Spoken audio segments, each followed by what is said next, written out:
So our gospel reading this morning comes to us from Matthew chapter 2, verses 1 through 12. Hear now the word of the Lord.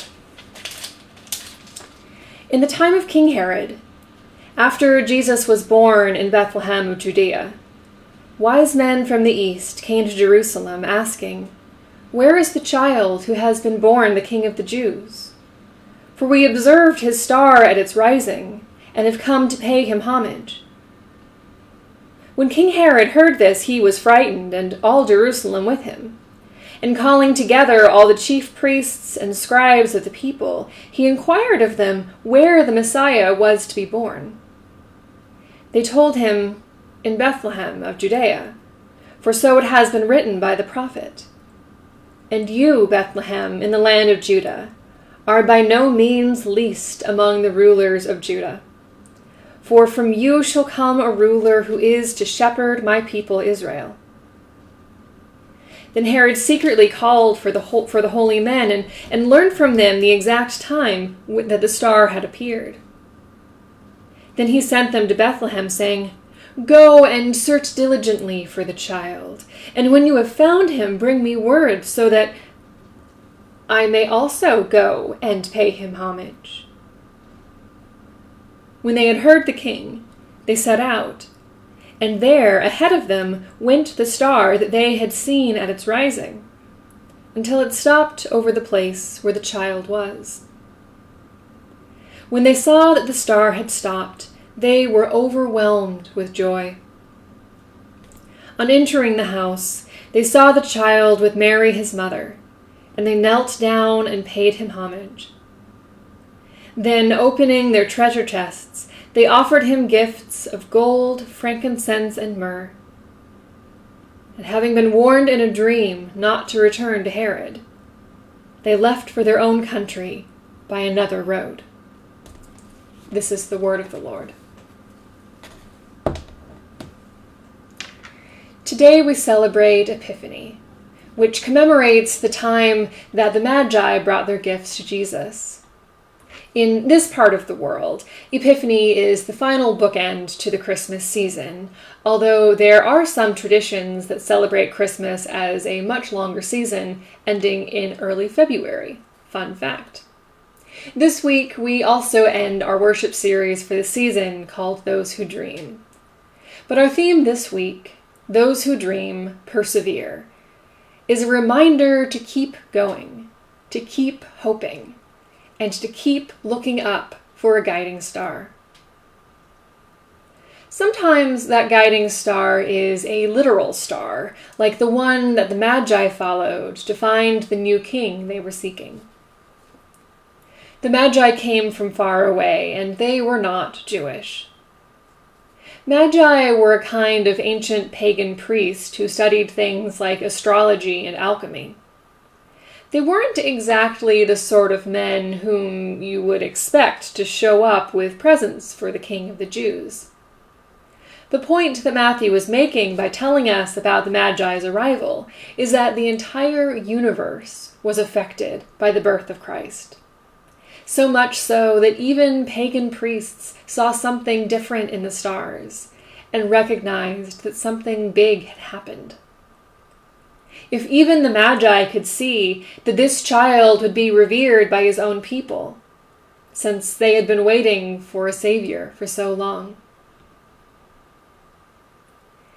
There is a lot to be said about the Magi and their gifts of gold, frankincense, and myrrh, offerings for a king, offerings for a god, and offerings for the grave, respectively.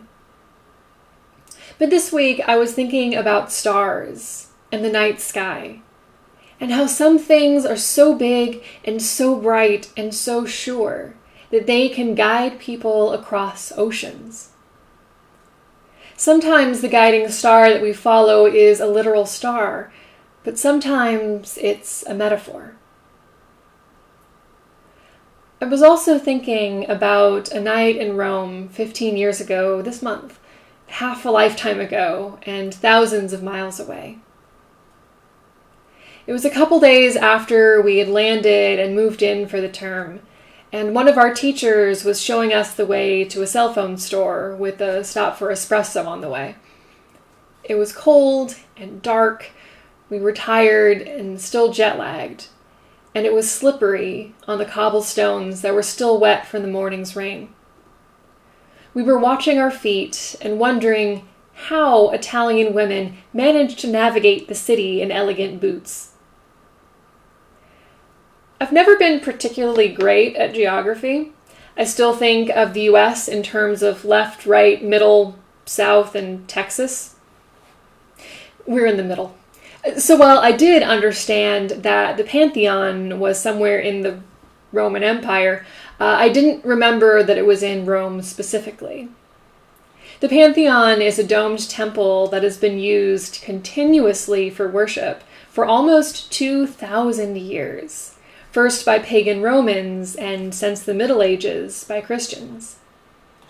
I certainly didn't realize that I had been walking straight towards it, at least not until our teacher said casually, "Oh, ladies, look up." And there was the Pantheon, 30 feet in front of me, crowned in hazy mist and starlight, massive, majestic, ancient, and awesome. And I realized that my experience discovering the Pantheon was a perfect metaphor for God. There I'd been, caught up with my own feet, when suddenly I was blessed with a life-changing experience that I had never expected to find.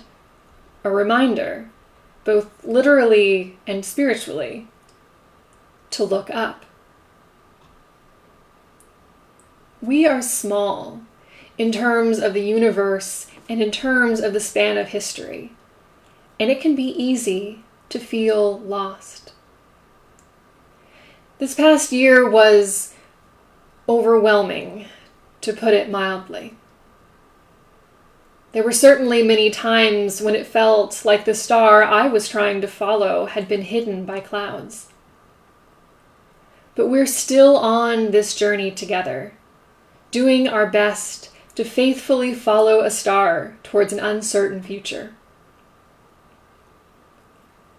When the Magi leave Jesus to return home, we are told that, having been warned in a dream not to return to Herod, they left for their own country by another road. Even the familiar would be forever seen by them from a different perspective. We are closer to the end of this pandemic than we are to its beginning, but we, too, are returning home by another road. The road is hard and lonely and quiet, but it will lead us home someday. So friends, hold fast to your faith and to everything that gives you strength. There is still a star guiding us. If only we can keep going just a little longer. If only we can keep believing that we can make a difference. If only we can look up to remember our place in the story. Look up to be shown the way.